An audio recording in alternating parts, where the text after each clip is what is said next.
Estimados alumnos, reciban un afectuoso saludo de su profesor Víctor Flores Fernández, profesor del curso de Psicología, en este ciclo virtual 2019-1. Ya hemos llegado a nuestra penúltima clase, la semana número 18, y en esta semana vamos a abordar el tema sobre personalidad, sección 2. Vamos a ver entonces allí qué aspectos vamos a estudiar, cuáles son los tópicos que vamos a estudiar.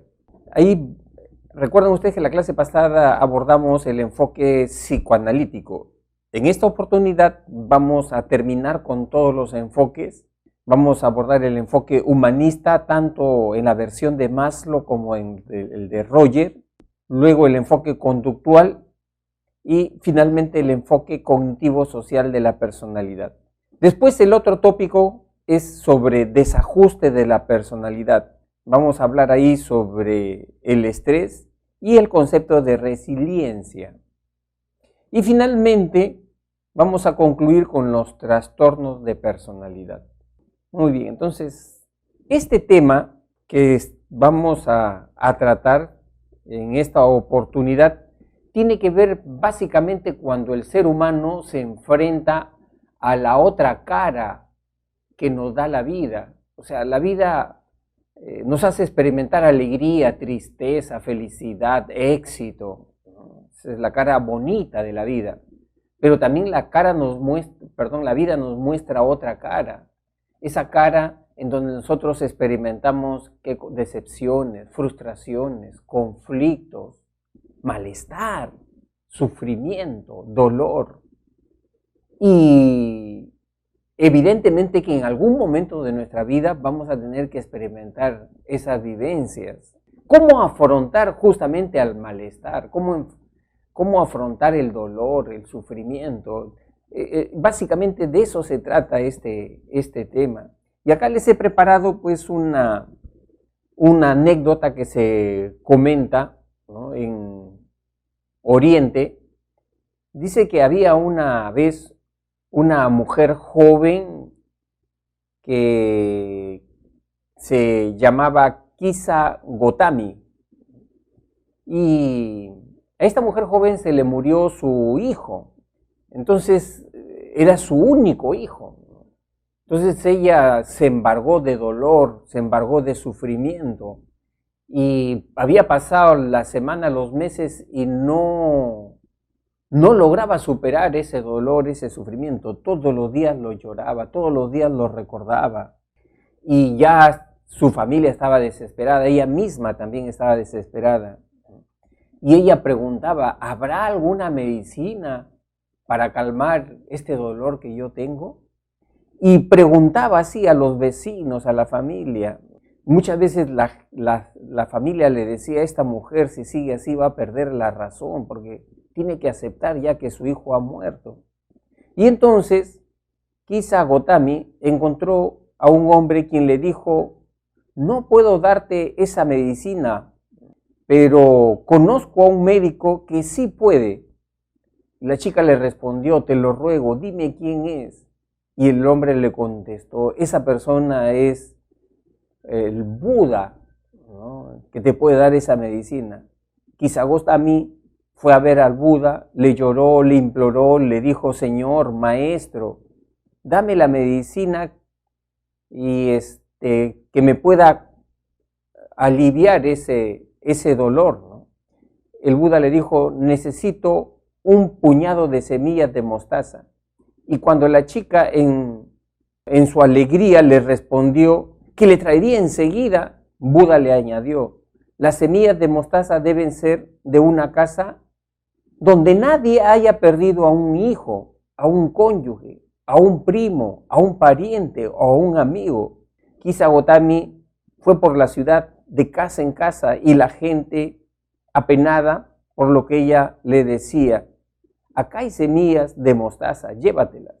Pero cuando ella preguntaba, ¿tienes algún hijo, alguna hija, padre o madre muertos en tu familia? Ellos le respondían, quedamos muy pocos, nuestros muertos son muchos.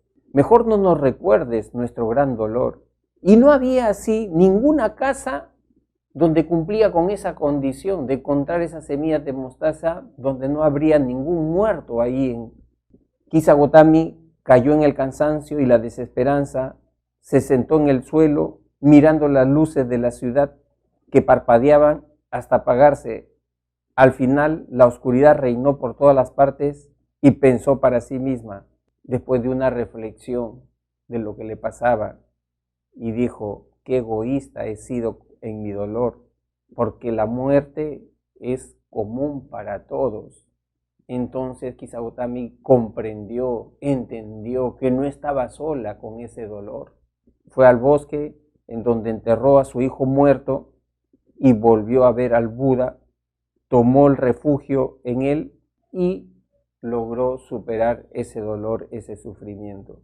Entonces, con esta anécdota nos explica que lo que nos hace sufrir no es tanto el dolor, el sufrimiento o el hecho de haber perdido a un familiar. Lo que nos hace sufrir más es el sentirnos solos, el sentirnos terriblemente solos o únicos en esa experiencia.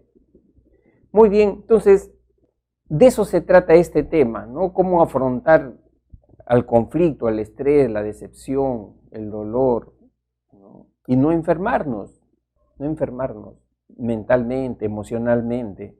Acá también les he preparado, hay un bonito pensamiento de Charles Chaplin, que dice: la vida es una obra de teatro que no permite ensayos. Por eso canta, ríe, baila, llora y vive intensamente cada momento de tu vida, antes del que el telón baje y la obra termine sin aplausos. O sea, vivir intensamente nuestra vida. Si hay que llorar, lloraremos, se nos pasará. Entonces, de eso se trata. Bien, empezamos con los enfoques. Vamos a ver 3 enfoques. El enfoque humanista, tanto en la versión de Maslow como de Roger, el enfoque conductual y el enfoque cognitivo-social. Empezamos con el enfoque humanista. ¿Qué cosa plantean este enfoque?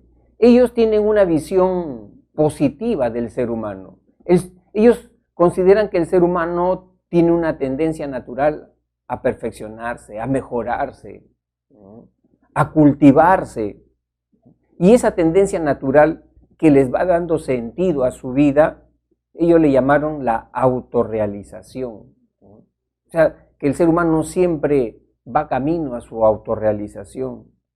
Y también resaltan de que el ser humano tiene libre albedrío, o sea, el ser humano escoge, elige, ¿no?, su camino, elige cómo sentirse, y todo está bajo su responsabilidad. Para el enfoque humanista es bien importante el autoconcepto, la idea que yo me he hecho de mí mismo. Ese es el que nos da fuerza, ese es nuestro motorcito, dice el enfoque humanista.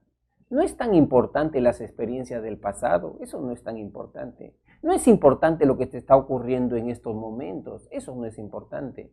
¿Qué es lo más importante? ¿Cómo te sientes tú en relación a ti mismo? Eso es lo más importante. Si te consideras víctima, ¿no?, si te consideras víctima de las circunstancias, eso es lo que tiene mayor valor.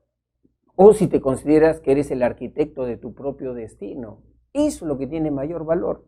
Entonces, esa visión se le conoce con el nombre del enfoque humanista. Por eso acá he traído un pensamiento bonito de Jean-Paul Sartre, que dice: lo importante no es lo que han hecho conmigo, sino lo que yo hago con lo que han hecho conmigo. Interesante, reflexiva esta frase, ¿no?, de Sartre, dentro de la visión humanista. Ahora, dentro del humanismo tenemos a Abraham Maslow, ¿no? Y Abraham Maslow nos dice que toda persona tiene un potencial positivo de crecimiento y de desarrollo, lo que ya habíamos señalado de la autorrealización, y que este potencial se altera si el individuo adquiere un concepto negativo de sí mismo, sobre todo en etapas muy tempranas. Y él señalaba que el ser humano se va a desarrollar siempre y cuando cubra sus necesidades básicas. En la medida que vaya cubriendo esas necesidades, cada vez desde las básicas a las superiores, entonces ese ser humano va a ser un ser humano estable, va a ser un ser humano sano emocionalmente. Si por A o B motivo no cubriera esas necesidades básicas, entonces ahí ese ser humano va a tener huecos vacíos, ¿no? Y lógicamente se va a producir un desequilibrio en su personalidad. Y ahí pues reconocemos nosotros esa gran pirámide que planteó Abraham Maslow, ¿no? Que el ser humano tiene resortes motivacionales, ¿no? Y depende de las necesidades básicas, y una vez que la va satisfaciendo, comienza a pensar en las necesidades superiores como la de autorrealización. Esa es básicamente la propuesta de Abraham Maslow. Luego, otra teoría humanista es la de Carl Rogers. Carl Rogers le da mucha importancia al autoconcepto, eso le llama el yo. Es decir, nosotros tenemos un yo ideal y un yo real. El yo ideal es las fantasías que yo me he formado en relación a qué cosa quiero ser, cómo me gustaría ser. Ese es el yo ideal. Y mi yo real es lo que manifiesto a cada instante, cada segundo, en mis relaciones con los demás.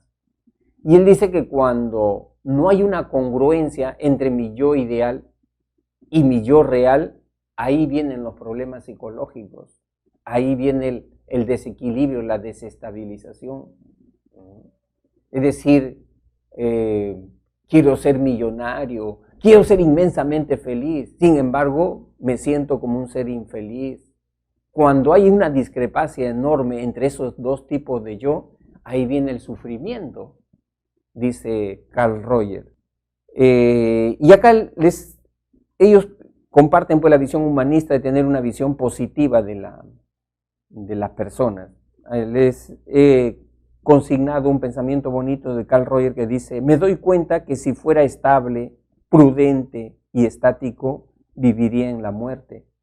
Por consiguiente, acepto la confusión, la incertidumbre, el miedo y los altibajos emocionales, porque es el precio que estoy dispuesto a pagar por una vida fluida, perpleja y excitante. Carl Rogers.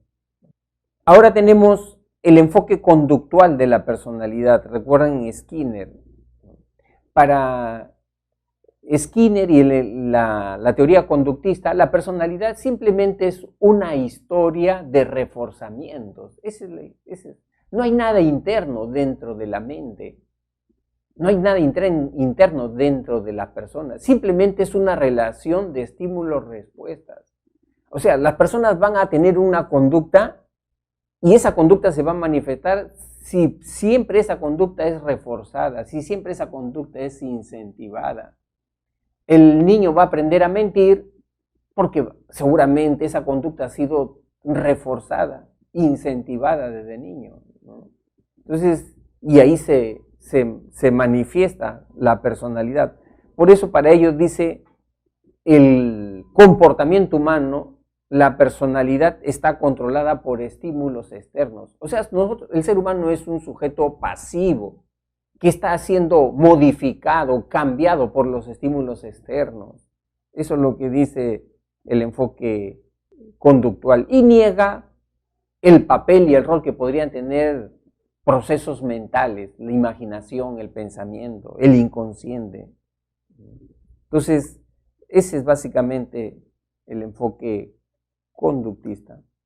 Luego tenemos el otro enfoque, el enfoque cognitivo-social del psicólogo Albert Bandura. Para él, la personalidad es producto de un aprendizaje, pero de un aprendizaje a través de modelos, como que hemos copiado. ¿Por qué esa persona es estable emocionalmente? Porque ha estado de repente relacionándose con padres, con tíos, con familiares, que frente a esas realidades también se han mostrado estables. Y esa persona ha asimilado ese tipo de conductas, ese tipo de actitudes.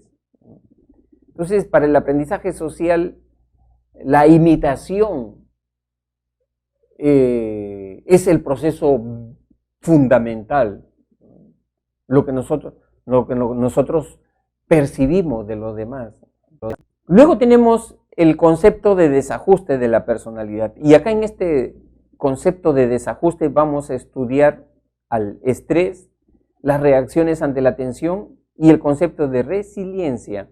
Entonces empezamos con el concepto de desajuste. ¿Qué significa desajuste? Desajuste de la personalidad. A veces hay ocasiones donde el ser humano afronta situaciones difíciles. Por ejemplo, afronta retos, ¿no? Conseguir un trabajo, ¿no? Eso es un reto, ¿no? Otro, van a ser el hijo, ¿no? El primogénito, ¿no? Eso es un reto. O sea, cuando se producen esas situaciones donde hay una mayor exigencia para el ser humano, ¿no? Y el ser humano, los recursos que tiene, de repente no les alcanza para afrontar esas exigencias, esos retos, ¿no? O la muerte de algún familiar querido, ¿no? Entonces, ¿qué pasa ahí? Se produce un desajuste, ¿no? Por eso desajuste es un estado de desequilibrio, ¿no? En donde, en ese estado de desequilibrio, lo que prima, ¿qué cosa es? La tensión, prima la tensión, ¿no? Prima la tensión, prima el estrés, ¿no? Como conducta frente a esa situación que la consideran amenazante. Y entonces las personas comienzan a expresar no solamente tensión, estrés, frustración, amargura, ansiedad, sentimientos de culpa, complejos, aislamiento, depresión. O sea, comienza esa persona a tener todos esos sentimientos que reflejan malestar. Entonces, alumnos, el desajuste no es patológico, el desajuste no es enfermedad, el desajuste no es malo, porque vamos a experimentar eso en algún momento de nuestra vida, ¿no?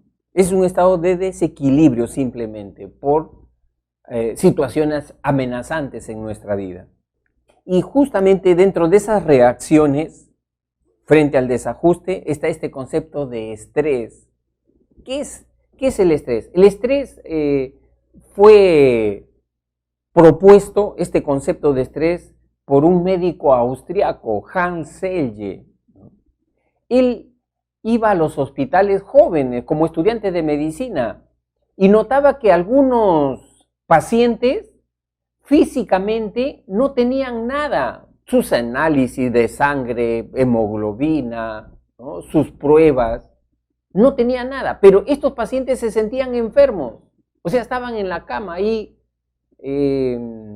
fatigados, agotados, con sueño. Entonces, a él le sorprendió estas reacciones y comenzó a estudiarlo. ¿Qué pasa con estos pacientes que físicamente están sanos, pero se comportan como si estuvieran enfermos? Y ahí él extrapoló un concepto del mundo de la física, porque el concepto de estrés viene del mundo de la física, en donde dice que hay materiales que por la presión externa se doblan por la presión externa, pero después cesa esa presión externa y regresan a su estado normal, ¿no?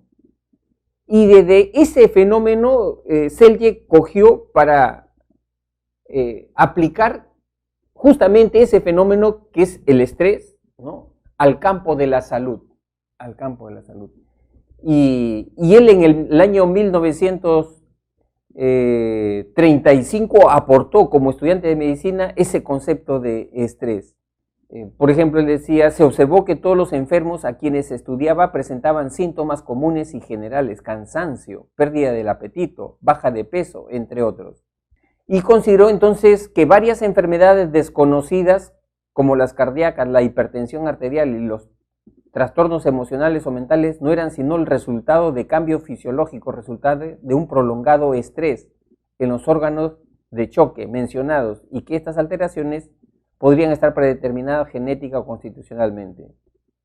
Y desde 1935 el estrés es el síndrome o conjunto de reacciones fisiológicas no específicas del organismo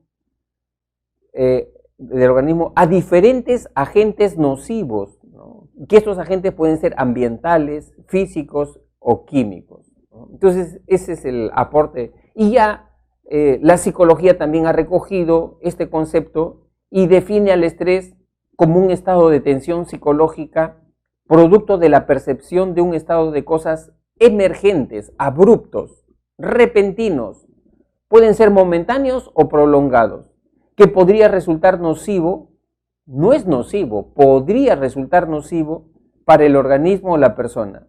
En síntesis, podemos decir entonces que el estrés se produce cuando las demandas sobrepasan los recursos de las personas, ¿no? O sea, ahí se produce. Hasta podemos sentir estrés, los profesores podemos sentir incluso también estrés, ¿no? Cuando de repente nos esforzamos por dar una buena clase, pero los alumnos no nos prestan atención o nos miran con indiferencia.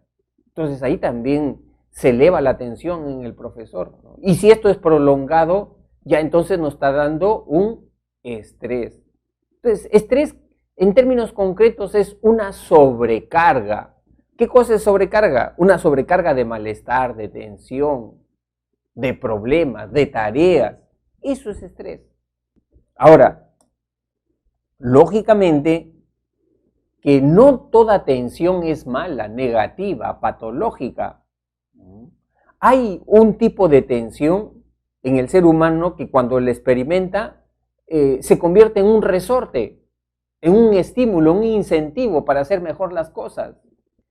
Y a ese tipo de tensión, la tensión buena, positiva, se le conoce con el nombre de eustrés, que generalmente la tienen aquellas personas que son creativas. O sea, a veces las personas, dice, cuando están sin ningún incentivo, ¿no?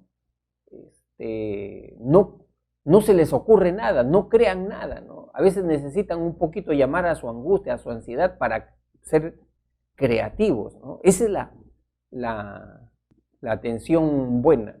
Hay estudiantes, por ejemplo, alumnos de la pre, necesitan cierta estimulación para ponerse a resolver bien las preguntas del examen. En vez de empezar por los cursos que a ellos les parecen fáciles, empiezan por los cursos que para ellos les parece complicado, ¿no? O sea, necesitan cierta estimulación para poder rendir, ¿no? Entonces, ahí es un claro ejemplo de eustrés. Otro ejemplo de eustrés, ese papá, por ejemplo, que espera ya la venida de su primogénito, su esposa está en las últimas semanas, también va a sentir tensión ese papá. Pero el papá no está ahí con cabizbajo, preocupándose, será bueno el parto, tendrá complicaciones. No, ese papá esa tensión la está canalizando. ¿Qué cosa dice? ¿Qué tengo que hacer? Prepararle su ambiente a mi bebito que va a venir, pintar su cuarto, de qué color lo tengo que pintar, su cunita, cómo le tengo que... O sea, está canalizando la atención, pero de manera adecuada. Entonces, esa persona está teniendo eustrés. Y ese es el estrés positivo. En cambio, hay otras personas que experimentan tensión y estas personas comienzan a preocuparse por eso. Y comienzan a tener pensamientos negativos, sobredimensionan el problema que están afrontando. Tengo un dolor de cabeza, ¿no tendré un aneurisma en el cerebro? O sea, ya comienzan a incrementar más la tensión, ¿no? Y estas personas comienzan a ¿qué? De repente comienzan a tener dolores de cabeza, pierden el sueño y ya están experimentando la tensión negativa, que es el distrés. Y acá hemos puesto un cuadro comparativo sobre las diferencias entre ambos tipos de tensión, ¿no? En el caso del eustrés, aumenta la capacidad de rendir y mejora nuestras habilidades. O sea, el eustrés es productivo, es creativo. En el distrés hay un desajuste entre la demanda y los recursos. En el eustrés, la percepción de la situación de los problemas es placentera. En el distrés, la percepción es de amenaza. En el eustrés, estimula la actividad, la energía. El pensamiento se agudiza. En el distrés, disminuye la capacidad de resolver adecuadamente los conflictos. En el eustrés, hace la vida más atractiva, ¿no? más divertida, más emocionante, llena de energía, de vitalidad.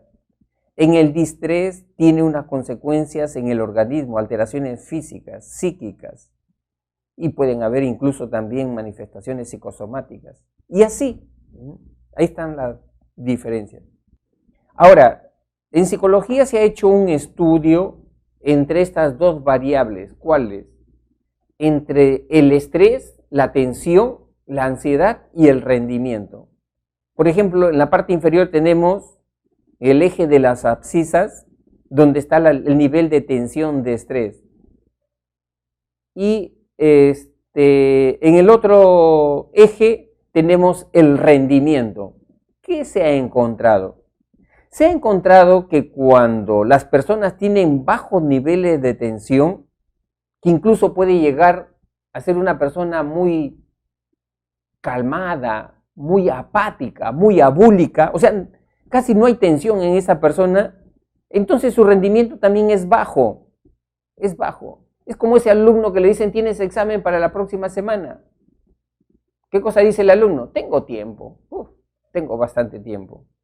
Y entonces está recontra relajado, recontra calmado, apático. Entonces no se preocupa por estudiar. Entonces, por eso el rendimiento es pobre.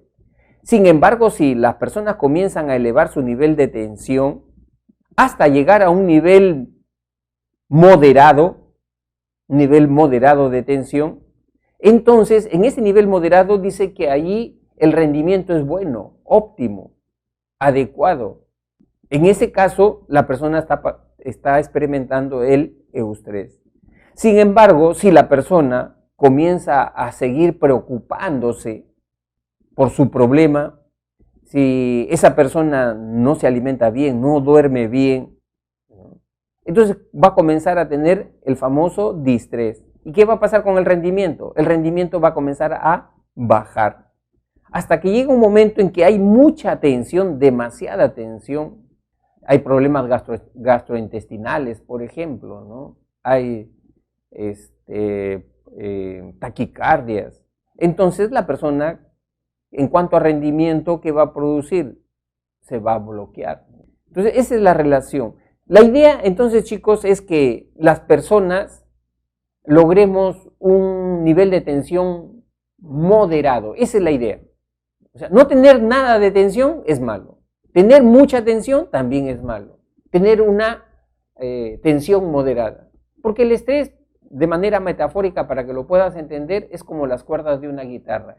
Te pones a tocar una guitarra con las cuerdas muy flojas y empiezas a tocar esas cuerdas, vas a tener sonidos desatinados, todos desatinados. Ahora te quieres ir al otro extremo, tiemplas esas cuerdas y te pones a tocar, vas a producir chirridos, hasta puedes romper esas cuerdas. Entonces, la idea es que logremos tener una tensión moderada. Esa es la idea, acostumbrarte o aprender a tener una tensión moderada. Vamos a ver ahora sí las condiciones estresantes. ¿Qué es lo que genera estrés? ¿Qué condiciones, qué situaciones generan estrés? Ahí tenemos tres tipos de estresantes. El estresante biofísico, el estresante psicológico y los estresantes laborales. El estresante biofísico son aquellas situaciones que atentan directamente contra el organismo. Todo lo que implique afectar al organismo. Como que, por ejemplo, sonidos fuertes y prolongados. Vivir al lado de una discoteca esa situación va a generar también estrés. ¿Qué más? El malestar en nuestro cuerpo, que tengamos alguna enfermedad. Mira, si con un simple resfrío, la persona cómo se siente. Tener una enfermedad y una enfermedad crónica también nos va a elevar los niveles de tensión. ¿Qué más? Ahí tenemos, por ejemplo, estar sometidos a temperaturas muy bajas, extremadamente bajas o muy altas también, ¿no? El calor excesivo que nos sofoca también es un estresante, son estresantes biofísicos, o sea, son aquellos aspectos que afectan, ¿no?, el equilibrio orgánico, quemaduras también. A eso nos referimos con estresantes biofísicos. Luego tenemos el estresante psicológico. Se refiere ya a esas situaciones que atentan contra la estabilidad emocional de una persona. Ahí hay varias situaciones que cumplen esta condición. Ejemplo, ahí tenemos, por ejemplo, la precariedad económica. La plata no alcanza y hay necesidades. Ahí tenemos también el caso de fallecimiento de familiares muy queridos o enfermedades crónicas que tengan algunos familiares. Son estresantes de tipo psicológico. La separación de los padres también son condiciones de estrés. El maltrato, las humillaciones que uno pueda recibir dentro del hogar también es una situación de estrés. O sea, todo aquello que atente contra la estabilidad emocional de una persona se considera un estresante de tipo psicológico. Luego tenemos los estresantes laborales. Hay situaciones que atentan contra el trabajador, el empleado, y ahí hay varias condiciones. Una de ellas es, por ejemplo, la falta de estabilidad laboral, o sea, que el trabajador no sepa si va a continuar en su trabajo, ¿no?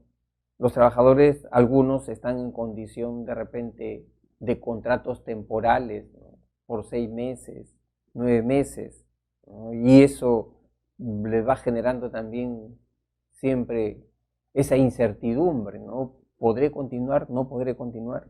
¿Qué más? Ahí tenemos también la sobrecarga laboral, ¿no? Hacer el trabajo de 2, 3 personas también va generando un nivel de estrés. No estar preparado para ese puesto, o sea, accediste a ese puesto pero no estás preparado, entonces también eso va a generar un nivel de estrés. Jornadas laborales extensas, trabajar no solamente 10 horas, sino trabajar 14 horas, 16 horas, ¿no? Y de manera prolongada, eso también va generando un nivel de estrés. Y hay otro factor, ¿no?, que también genera estrés. ¿Cuál es? La rutina. Hacer todos los días lo mismo, ¿no? Eso también incrementa los niveles de estrés, ¿no? Ustedes han visto, por ejemplo, dice, ¿cuáles son los grupos ocupacionales que están más expuestos al estrés? ¿Son aquellas profesiones que trabajan con equipos, herramientas, o son aquellas profesiones que trabajan con personas? ¿Qué dicen ustedes, alumnos? ¿A quién les parece a ustedes que son los profesionales que están más expuestos o una población ocupacional más vulnerable al estrés? ¿Trabajar con equipos, herramientas, máquina, computadora o trabajar atendiendo a personas? Como ustedes pueden estar apreciando, lo que desgasta más emocionalmente no es trabajar con máquinas, sino trabajar con personas, atendiendo personas, interactuando con personas. Eso es lo que desgasta más. Porque cuando tú atiendes a una persona, a veces sin que esa persona te diga una palabra, con una simple mirada o una mala mirada, ¿no?, ya te está generando toda una corriente de sentimientos ahí. Por eso se señala que las poblaciones con más expuestas al estrés son los profesionales de la salud, ¿no?, médicos, enfermeras. A veces uno va a un hospital y parece que no tuvieran buen trato. No parece, sino que sucede que no hay un buen trato de parte del médico, de parte de la enfermera. Son personas irritables, estresadas. Muy bien. Ahora, también dicen que nosotros, los profesores, ¿no?, también estamos expuestos al estrés. Pero me imagino que serán los profesores en niveles básicos, inicial, primaria, ¿no?, donde ahí hay una mayor presión. Bien, ahora vamos a ver cuáles son las reacciones ante la tensión, ante el estrés. ¿Cómo podríamos saber cuándo una persona ya está estresada? Porque ahora alegremente muchas personas dicen, tienen un poquito de tensión, ay, estoy estresada, dicen, ¿no?, de manera ligera, alegre. Pero en realidad tendrá el famoso distrés. Una persona tiene el distrés, o sea, el estrés malo, básicamente cuando tiene 4 tipos de síntomas, ¿no? Eso ya se sabe. ¿Cuáles son esos 4 tipos de síntomas característicos ya de la persona que realmente ya tiene el distrés, la tensión mala? El primer síntoma es el agotamiento, el cansancio. Las personas viven cansadas, viven agotadas y no han hecho ninguna actividad física. Incluso duermen sus horas, se levantan y siguen cansadas, ¿no? Ya, esa es una señal que el estrés malo ya se trepó en esa persona. El otro síntoma, cambios en el estado de ánimo. Las personas estresadas se vuelven volubles, se vuelven irritables, se vuelven sensibles también, ¿no? Rápido lloran, rápido se enojan, ¿no? Cuando uno nota que sus estados de ánimo han cambiado, no es la misma de antes, entonces es probable que ya esté experimentando el estrés malo. Tercero, ¿no? La rigidez muscular. Los músculos se vuelven duros, rígidos, especialmente los músculos de la nuca. Uno se toca los músculos de la nuca y están duros como una piedra, como una roca. Ese es estrés ya. Y el cuarto síntoma de la persona estresada es la desmotivación. O sea, una persona estresada ya no tiene entusiasmo por hacer las cosas que está haciendo. O sea, ya no le importa ya. Hace las cosas simplemente porque las tiene que hacer. No les pone gana, no le pone alegría, no le pone pasión, ¿no? Y eso también hemos visto acá en la pre. Hay algunos alumnos que de repente después de 1.5 años, 2 años de preparación, llegan al límite, al estrés y se desmotivan. O sea, ya no tienen el mismo ahínco que tenían antes, ¿no? Ya dejan de estudiar incluso. Ese es un síntoma también del estrés, la desmotivación. Bien, pero en líneas generales acá nosotros hemos sistematizado las reacciones a la tensión en 4. Hay reacciones emocionales, cognitivas, conductuales y físicas. Empezamos por las reacciones emocionales. ¿Qué nos genera el estrés? Ansiedad, frustración, irritabilidad, cambios en el estado de ánimo, abulia, en algunos casos melancolía, depresión, vergüenza, culpa, baja autoestima, hipersensibilidad y a veces sentimientos de infelicidad, ¿no? Eso es lo que nos genera la tensión. En el aspecto cognitivo, ahí tenemos problemas de atención, de concentración, no nos concentramos. Si estamos muy tensos, el texto lo leemos 2, 3, 4 veces, ¿no? Y no lo comprendemos, ¿no? No nos concentramos. Olvidos frecuentes, ¿no? Bloqueos mentales, ¿no? Esas son las reacciones cognitivas. Reacciones conductuales. Cuando una persona está muy tensa, ¿qué pasa en el organismo? Dice que de manera automática y hasta incluso de manera inconsciente, el organismo trata de proveerse placer frente al malestar, a la tensión. ¿Y de qué manera se manifiesta? A veces fumando, ¿no? De manera compulsiva, fumando. Otras veces tomando alcohol. Otras veces comiendo, ¿no? A veces uno está en casa y está con un problema, está con una tensión y a cada rato está echándose algo a la boca, ¿no? Echándose algo a la boca. Y eso es por tensión, simplemente por tensión.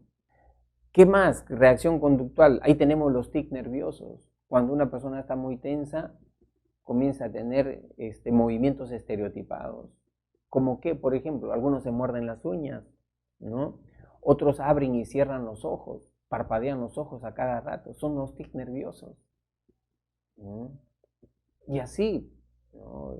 Algunos juegan de repente con sus dedos, con sus anillos, ¿no? Otros mueven la pierna. Entonces, lo que pasa es que la naturaleza es sabia. Como la persona tiene mucha tensión y no hace actividad física y está acumulando tensión, la misma naturaleza del cuerpo hace que descarguemos esa tensión con los tics nerviosos. Muy bien, entonces esas son las reacciones conductuales. Y finalmente las reacciones físicas, ahí tenemos tensión muscular, lo que ya les había dicho, rigidez muscular, ¿no? Ahí también tenemos problemas gastrointestinales. Algunos tienen cólicos, otros comienzan a tener problemas de disnea, ¿no? Diarreas, cefaleas, migrañas, ¿no? Generalmente cuando el estrés es prolongado, es muy prolongado ya el estrés, ¿no? O sea, no es 2 días, 3 días, ¿no? Si no tiene semanas, generalmente eso genera un patrón psicosomático ya, ¿no? Comienzan a aparecer, ¿qué cosas? Gastritis, úlceras, ¿no? O el famoso síndrome del colon irritable también, ¿no?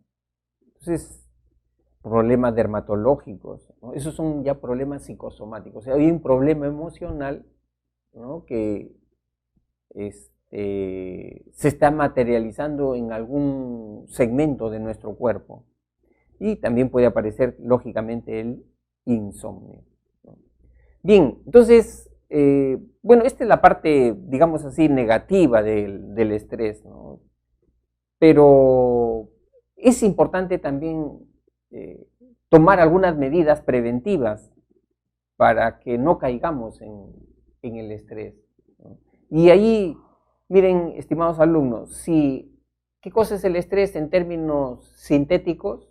El estrés es la incapacidad que tienen las personas de sentir placer, alegría. Ya han perdido esa actitud de sentir alegría, ¿no? Entonces, ¿qué es lo mejor para prevenir el estrés? Procurarse actividades y tiempo para uno mismo, para de repente conversar con amigos, conversar con la familia, un rato de entretenimiento, hacer las cosas que a mí me gustan, ¿no? Proveerme también de placer, de satisfacción, de gusto. O sea, yo no soy una máquina, ¿no? Que tengo que estar haciendo tareas, obligaciones, ¿no? Sino que también tengo que darme mi tiempo para mí mismo. Otro aspecto que también ayuda para la prevención del estrés es ponerse en contacto con la naturaleza, ir de repente al campo, escuchar el trinar de los pajaritos, ¿no? Ir a la playa, pero no ir a la playa en momentos de repente donde la mayoría va, ¿no? Sino de repente en la madrugada, ¿no? En las noches cuando se oculta el sol, o sea, proveerse de sensaciones placenteras, esa es la idea, ¿no? Hacer lo que más te gusta, no por el hecho de que estás estudiando, ya el 100% de tu tiempo tienes que dedicarlo al estudio.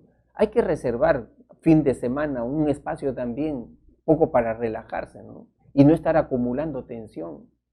Acuérdate que San Marcos no se define en un mes. Si San Marcos se definiera en un mes, uno pues se exige en ese mes, ¿no? Fuerza su cuerpo en ese mes y puedes aguantar. Pero sin embargo San Marcos no se define en un mes, ¿no? San Marcos se está definiendo generalmente a veces en un año, ¿no? Entonces necesitas tener energía para un año. Acuérdate de los maratonistas. ¿Qué es lo que hacen los maratonistas, ¿no? Van dosificándose su energía, su tiempo, y en la recta final, con fuerza ya, toda la energía, ¿no? Bien.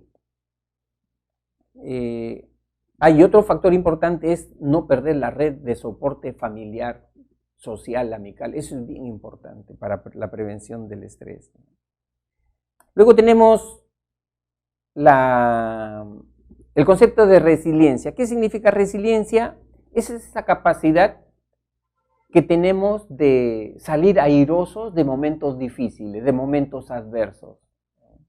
O sea, se presenta en aquellas personas que todo lo han tenido en contra en su vida, desde la niñez, ¿no? De repente un padre alcohólico, ¿no? La pobreza, un barrio marginal, delincuencial. Sin embargo, ese niño no se ha contaminado de ese ambiente, ¿no? Ese niño que le ha gustado estudiar, que a la par ha estado estudiando, trabajando, y después lucha por hacerse profesional, busca apoyo y se hace profesional. Ese es el alumno resiliente. Una metáfora muy buena para explicar lo que significa la resiliencia es, no sé si tú conoces la flor del loto. ¿Has visto o conoces sobre la flor del loto?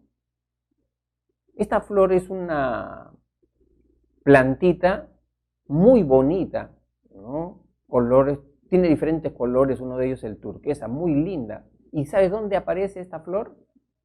En aguas fangosas, en el pantano. ¿Cómo una cosa tan bella puede salir del fango, de aguas podridas, ¿no? O sea, realmente ahí tenemos un claro ejemplo de lo que podría significar la resiliencia. Y acá te voy a poner otros ejemplos de personajes resilientes. Este físico, ¿no? Stephen Hawking, ¿no? Que sufrió de esta enfermedad de Lela, ¿no? Donde sus músculos ya no respondían, ¿no? Se van atrofiando, y solamente llegó a mover la mejilla, ¿no? Una mejilla, ¿no? Sin embargo, es el físico que más aportes ha hecho a la humanidad, ¿no? Los agujeros negros. Dice que su aporte es comparable con lo que ha hecho Albert Einstein, ¿no? Y esa enfermedad lo tuvo de los 21 años, ¿no? Y nunca se ha dejado vencer por esa enfermedad. Siempre guardaba una esperanza de seguir adelante, ¿no? Entonces, ese es un ejemplo de resiliencia. Y acá le estamos mostrando otro, de este motivador, este conferencista, Dick, ¿no? Una persona sin brazos, sin piernas, no cayó en la depresión, pese a no tener brazos ni piernas, ¿no? Se alzó sobre su situación adversa y se convirtió en un motivador, en un conferencista, viajando por todos los países del mundo, ¿no? Dando charlas de cómo sacar la parte más positiva del ser humano. Bien, entonces esos tenemos ejemplos de resiliencia. Luego ya vienen los problemas cuando ya son más fuertes en las personas y que tienen años ahí dentro de esas personas, sí ya se hablan de trastornos de personalidad. O sea, son problemas que ya lo vienen arrastrando desde niño y es un adulto, ¿no? Y justo esos problemas han hecho mella en él o en ella y se ha convertido en un trastorno de personalidad. ¿Y qué es un trastorno de personalidad? Son comportamientos rígidos, inflexibles, desadaptativos. Este tipo de comportamientos genera deficiencias en su rendimiento académico, laboral, social. Se nota a esa persona que tiene un problema. Ejemplos de trastornos de personalidad. Ahí tenemos esas personas, por ejemplo, que son tímidos, callados, ¿no? Que se esconden de los demás. Ya tiene 20 años, 22 años, ¿no? Y no puede relacionarse. A su casa llega visita, se mete a su cuarto. O sea, y su entorno familiar, amical, ya lo conoce, que él es así, ¿no? Como una persona rara, como una persona diferente. Entonces, ahí estamos viendo que esa persona tiene un trastorno de personalidad. Entonces, resumiendo, criterios para calificar a una persona con trastorno de personalidad. Expresa un comportamiento rígido, el paciente sufre o hace sufrir a otros por esa conducta. Entonces, vamos a ver ahora los principales trastornos de personalidad. Empezamos por el trastorno paranoide. ¿Quiénes padecen de este trastorno? Aquellas personas que son desconfiadas, susceptibles, esas personas que tienen fija la idea de amenaza. O sea, como que las demás personas siempre se quieren aprovechar de él, o que le quieren hacer daño. O sea, siempre, si es un trabajador, ve a sus compañeros que están hablando, ya, están hablando mal de mí, ¿no? O están complotando contra mí. Y esta persona tiene una profunda hostilidad, siempre también hacen daño, ¿no? Confrontan, conflictúan. Entonces, ese es el trastorno paranoide. Son bien complejas estas personas. Dice que una expresión y un ejemplo de trastorno paranoide se presenta en las personas que son celosas extremas, los que padecen de celotipia, ¿no? Aquellas que están controlando, fiscalizando a su pareja en cada momento, en cada instante. ¿Va a cambiar? No cambian, no cambian, no cambian, ¿no? Siempre están confrontándole a la pareja porque llegas tarde, no me prestas atención, no me das importancia, están con la hostilidad ahí siempre. Luego tenemos el trastorno esquizoide. El trastorno esquizoide se presenta en aquellas personas que son muy introvertidas, extremadamente introvertidas, tímidas, ¿no? Y que tampoco no tienen la necesidad de tener amigos. Porque hay introvertidos, hay tímidos que ellos sí quieren tener amigos. Ellos dicen cómo me gustaría tener bastantes amigos, pero no tienen las habilidades para ser amigos. En cambio, el trastorno esquizoide no le interesa tener amigos. ¿Qué cosa dice él? Solo me basta, ¿no? No tengo necesidad de tener amigos. O sea, se apartan de los demás. Y son inexpresivos emocionalmente, no son cálidos emocionalmente. Los miras a su rostro es de una roca, es pétrea su rostro. Luego tenemos el trastorno esquizotípico. Se presenta en aquellas personas que tienen ideas delirantes. O sea, esas personas que creen que tienen poderes sobrenaturales. Esas personas que dicen, te leo la mente. Y no están bromeando, están convencidas de ello. Esas personas que dice, tengo poderes de clarividencia, me adelanto al futuro. O sea, el trastorno esquizotípico tiene que ver con distorsiones cognitivas, ¿no? Yo me comunico con extraterrestres, me comunico con los muertos. Se ha encontrado que las personas con trastorno esquizotípico, dentro de su familia, hay personas con esquizofrenia. Y esto nos está dando un indicador que podría tener una carga genética el trastorno esquizotípico. Algunas personas no llegan a desarrollar esquizofrenia, se quedan solamente con el trastorno esquizotípico. Bien, luego tenemos el trastorno antisocial. El trastorno antisocial se refiere básicamente a esas personas que son psicópatas. El psicópata es esa persona que hace daño, roba, viola, mata, miente y no siente remordimiento. Para nada. ¿Qué cosa dicen?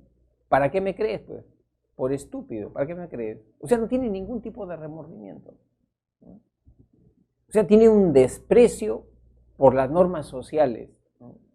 Ahora, estos comportamientos generalmente los vienen arrastrando desde pequeñitos, desde niños. De repente en el colegio, ¿no? Era cruel con los animalitos ya. Se le notaba que era cruel con los animalitos. En el colegio hacía bullying a sus compañeros, ¿no? Faltaba. O sea, es un comportamiento que lo viene arrastrando y ya de adulto se ha hecho evidente, ¿no? O sea, son personas crueles, con falta de empatía, ¿no? Ahí dentro de ese grupo, ¿quiénes tenemos? Los delincuentes, tenemos ahí a los estafadores. Algunos psicópatas son encantadores, son conversadores, te endulzan, te engañan. O sea, tienen esa habilidad. Y muchos incluso podrían tener la inteligencia superior. Luego viene el trastorno límite o borderline, ¿no? Se trata de personas que son muy volubles emocionalmente, cambian su estado de ánimo en poco tiempo, en 15, 20 minutos, de estar alegre, carcajeándose con sus amigos, sus amigas, en menos de 15 minutos, 10 minutos ya está llorando. O está con cólera. Y no es solamente la tristeza o la cólera moderada, sino es extrema, ¿no? O sea, son volcanes de emociones, erupciones de emociones fuertes e intensas. Y estas personas tienen, por esa inestabilidad, una tendencia a autoinfligirse lesiones, se cortan. Entonces, el problema emocional es muy fuerte en ellos.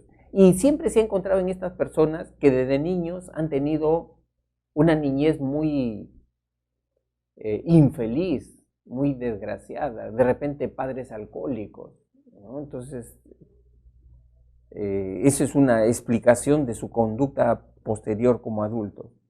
Luego tenemos el trastorno histriónico. Histrión viene de teatro. Se refiere a aquellas personas que les gusta dramatizar, exagerar en su comportamiento. Son aquellas personas que son muy ampulosas. Todo lo exageran, ¿no? Si tienen que llorar, se tiran al piso a llorar, ¿no? Si tienen que reír, ¿no? Se carcajean, dan palmetadas, ¿no? Saltan, ¿no? O sea, son muy grandilocuentes estas personas en sus expresiones. ¿Por qué? Porque les gusta llamar la atención, hasta en su manera de vestir, ¿no? Se visten de manera diferente, ¿no? Si es una chica histriónica, sus compañeritas se ponen su falda, su pantalón, ella no, está con su mini y un color llamativo, ¿no? O sea, siempre le gusta jalar la atención. Ese es el trastorno. Viven de eso, ese es su centro. Luego viene el trastorno narcisista. Este trastorno viene, ¿se acuerdan, alumnos de la mitología griega de Narciso? Ese personaje que se sentía muy bello, muy hermoso, y que un día fue a una fuente de agua, miró reflejada su rostro y se enamoró de sí mismo y no quería perder tiempo en dormir, en comer, por estar admirándose. Igualito, esas mismas características. El trastorno narcisista son de aquellas personas que les gusta siempre autoelogiarse. Soy el mejor de mi aula, no hay otro como yo. Mis amigos tienen que agradecer que yo exista, ¿no? O sea, son megalomaníacos, ególatras, así son. Que al final refleja qué cosa, pedantería, son personas muy pedantes. Luego tenemos el trastorno de personalidad por evitación o ansioso. Ya en este caso se trata de personas que son muy tensas, nerviosas, ansiosas, las típicas miedosas, aquellas personas que le tienen miedo a todo, esas personas que desarrollan fobia a todo. ¿Le tienen miedo a qué? La oscuridad, no pueden dormir solas. Son personas ya adultas, 30 años, 25 años, ¿no? Le tienen miedo a la sangre, le tienen miedo, o sea, desarrollan muchas fobias. Hasta hay personas que incluso tienen fobia social, no soportan estar en lugares públicos, no soportan estar en lugares cerrados, ¿no? Entonces, esa es la personalidad por evitación o ansioso. Luego tenemos el trastorno de personalidad dependiente, un patrón de comportamiento sumiso y excesiva necesidad de ser cuidado, y tiene un miedo a la separación, ¿no? O sea, desarrollan un comportamiento, ya tienen 30, 40 años, tienen un comportamiento infantil, ¿no? Y están muy pegados de repente a sus padres, ¿no? No han madurado, no han madurado. Y finalmente tenemos el trastorno obsesivo compulsivo o anancástico.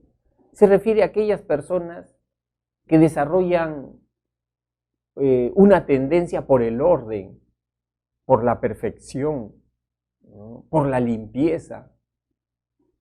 Esa persona, por ejemplo, un obsesivo compulsivo, puede decir, mira, esta mesa está sucia y esa mesa está limpia, pero para él tiene microbios, ¿no? Y si ya la tocó, ya se contagió de esos microbios, según él. ¿Qué cosa hace? Se lava la mano. ¿Una vez? ¿2 veces? No. Puede hacerlo 8, 9, 10 veces, se lava las manos, ¿no? Y no está contento. Por eso que estas personas se vuelven esclavos de su comportamiento y les va generando problemas, ¿no? Por ejemplo, una persona obsesiva cierra la puerta de su casa, sale a la calle, está en el centro de la calle y le asalta la obsesión, la idea. ¿Habré cerrado bien la puerta o no habré cerrado bien la puerta? Y regresa nuevamente para verificar. Verificó que la puerta sí estaba cerrada. Ya, cualquier persona normal, con una sola vez que haya verificado, se olvida de la puerta y comienza a pensar en sus temas que tiene que hacer en el día. En cambio, el obsesivo compulsivo no. Está a mitad de cuadra, otra vez la obsesión. Y si la chapa es el problema, yo no he verificado bien la chapa. Se regresa otra vez. 1, 2, 3, la otra. Ah, he visto ahí un hombre parado. ¿Y si es delincuente? Y entra a mi casa. Y pueden estar así 10 veces, 12 veces, ¿no? Por eso es un trastorno. Porque las personas sufren por eso, ¿no? Y no pueden hacer sus actividades.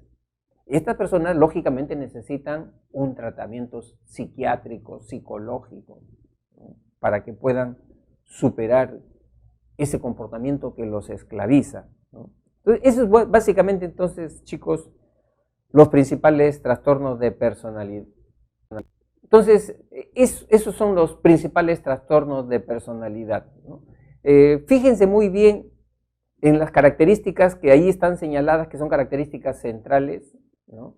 Porque siempre este es un tema de pregunta en los exámenes. Siempre hay una pregunta para que el alumno identifique un trastorno. de personalidad. Te ponen un caso, te ponen un ejemplo y tú tienes que saber qué tipo de trastorno podría estar teniendo esa persona.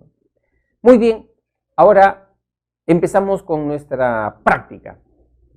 Bien, estimados alumnos, empezamos entonces con nuestra práctica número 18 sobre personalidad 2. Primera pregunta, dice así: Lucas es un albañil que perdió a toda su familia en el terremoto de Pisco en el 2007. A pesar de ello, se enlistó de voluntario para participar de la reconstrucción de viviendas. Luego continuó trabajando con otras empresas constructoras. Hoy, después de 11 años, tiene una próspera empresa constructora y ha formado una nueva familia. Podemos afirmar que Lucas da muestra de haber desarrollado, ¿qué podría ser ahí? ¿No? Dentro de las 5 alternativas, lo correcto ahí sería el concepto de resiliencia, de salir airoso, exitoso dentro de la adversidad. Respuesta correcta entonces, la B. La B. Pregunta número 2 dice: debido a los problemas políticos y el bloqueo económico, muchos venezolanos han dejado su país. Algunos inmigrantes llegados a Lima han alquilado un solo departamento para varias familias, de tal manera que en una habitación viven 4 o 5 personas hacinadas. Este es un caso de condición estresante de tipo, evidentemente ahí todo lo que tenga que ver con el hacinamiento es un estresante de tipo psicológico. La B. Porque vivir en ambientes que no hay separación de ambientes, ¿no? Para la privacidad, la intimidad, ¿no? Eso genera problemas de estabilidad emocional, ¿no? Es un factor psicológico, estresante psicológico. Pregunta número 3. Ramiro es un joven padre de familia que desde hace 2 años cree que la gente tiene intención de dañarlo, sin sustento lógico alguno. Esto le está generando serios conflictos interpersonales y malestar subjetivo. Podemos afirmar que estas características pertenecen al trastorno de personalidad de tipo, está clarito, no hay duda acá. Este es el trastorno paranoide, la B. Y estas personas son bien conflictivas, o sea, me miró mal, dicen, ¿no? O sea, una persona lo miró de repente de manera casual, ya él cree que lo ha mirado mal, ¿no? Entonces va y confronta con esa persona, le llama la atención, ¿no? Esos son bien conflictivos, tienen mucha hostilidad el trastorno paranoide. Pregunta 4. Rita ha sido promovida a jefa de la unidad de logística en la empresa donde labora. Ahora, a causa de la exigente responsabilidad, permanentemente se siente fatigada, no puede dormir bien, está muy ansiosa y se olvida frecuentemente de compromisos pactados con antelación. Identifique la verdad o falsedad de las siguientes proposiciones. 1. La resiliencia y el distrés le originará un trastorno de personalidad. Claro, acá tenemos en este caso que eso es falso, ¿no? No se ajusta. 2. El estrés prolongado puede causarle un daño psicosomático. Efectivamente, lo que está teniendo, si eso se prolonga, puede causarle un daño psicosomático. Verdadero. 3. Los olvidos frecuentes son respuestas cognitivas al estrés. También eso es cierto. Verdadero. Problemas de concentración, problemas de comprensión, de atención, son problemas cognitivos. Y 4, este es un caso de estresante biofísico, psicológico y laboral. No puede ser, pues. Este es un estresante de tipo básicamente entonces laboral, ¿no? Biofísico no, porque no atenta directamente la amenaza a su organismo. Entonces ahí tenemos falso. Respuesta correcta entonces es la A. Pregunta 5 dice: todos los trastornos de personalidad tienen como una de sus características inherentes y distintivas el hecho de que quienes lo padecen muestran rasgos, acá está literal también la respuesta, agresivos, ególatras, algunos, pero acá te plantea todos, ansiosos, algunos, crueles, uno, el psicópata, inflexibles, todos los trastornos. Por lo tanto, la respuesta correcta es la C, inflexible. Pregunta 6. Se sabe que la depresión es el trastorno psicológico más frecuente. Sus causas son los conflictos interpersonales, los problemas económicos, etc. Por lo tanto, podemos concluir que detrás de la depresión está la condición estresante de tipo, ¿no? Detrás de la depresión entonces está una estresante de tipo, si es emocional, estamos hablando que el tema es emocional, lógicamente, ¿no? Clasificándolo entre esos tres tipos de estresantes, biofísico, psicológico y laboral, tenemos la C. La C. Pregunta 7. Si una persona vive en condiciones de pobreza extrema, tiene carencia de alimentos, su vivienda es precaria, porque no cuenta con letrina, y el techo no la protege de la lluvia, entonces podríamos tener problemas en el desarrollo de su personalidad. Este razonamiento es propio del enfoque. ¿Cuál es el enfoque que plantea que es vital cubrir necesidades? ¿No? Ya tú lo estás deduciendo.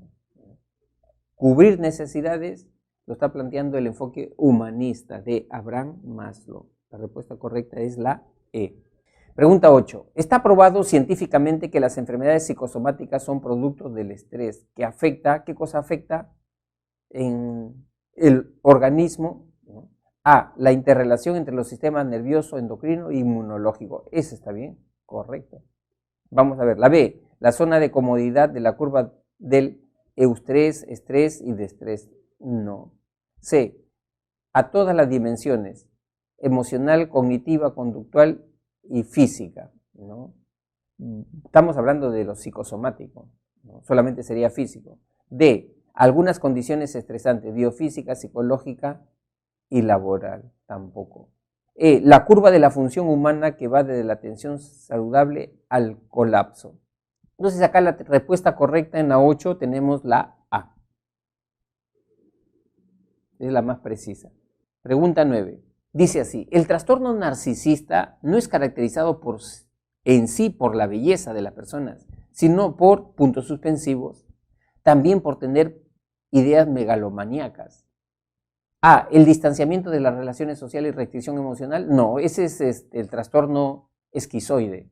B, la necesidad exhibicionista de atención, admiración y falta de empatía. Ahí en la número 9 podría ser, ¿no? De ser exhibicionista, llamar la atención y falta de empatía. C, el egocentrismo, la manipulación, dramatismo y conducta teatral.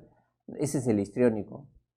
D, la excesiva necesidad de ser cuidado y preocupación por el orden. Ahí mezcla varios trastornos, pero no está ahí el narcisista. Y E, las distorsiones cognitivas, déficit perceptual y excentricidad. No lo define. Entonces, la única respuesta correcta ahí es la B, 9B. Necesidad exhibicionista de atención, admiración y falta de empatía. Pregunta 10. El trastorno obsesivo compulsivo o anancástico es caracterizado por puntos suspensivos, se presenta con problemas en la relación interpersonal y en el control de impulsos. ¿Pero qué es lo más característico del trastorno obsesivo? Obsesión es una idea fija, compulsión un acto repetitivo, ¿no? Si yo tengo una idea fija que estoy enfermo, ¿cuál es mi acto compulsivo? Me voy a los médicos permanentemente. Toda la semana me voy a los médicos, ¿no? Ya es mi acto compulsivo, ¿no? Si yo considero que estoy, por ejemplo, no sé, quiero verificar que las cosas estén en su sitio, ¿no? Porque me parece que puede estar mal que no estén en su sitio, entonces siempre trato de ser escrupuloso en eso, ¿no? Por eso, ¿qué es lo más característico del trastorno obsesivo compulsivo? A, un patrón permanente de distanciamiento, dramatismo y crítica. No, ese estamos hablando de histriónico. B, el desprecio, falta de empatía, exhibicionismo y egolatría. No, ahí estaríamos hablando de narcisista. C, la sumisión, egocentrismo, manipulación y creencias delirantes, tampoco. La desconfianza excesiva, injustificada y suspicacia de los otros, tampoco. Y la E, la preocupación por las reglas, el orden, el perfeccionamiento y el control. Esa es la respuesta correcta entonces, la E. Muy bien, pues estimados alumnos, hemos concluido con nuestra teoría número 18, ¿no? Y los exhorto a que revisen bien estos contenidos, ¿no? Y lo practiquen siempre. Bien, entonces nos vemos hasta la próxima clase. Adiós.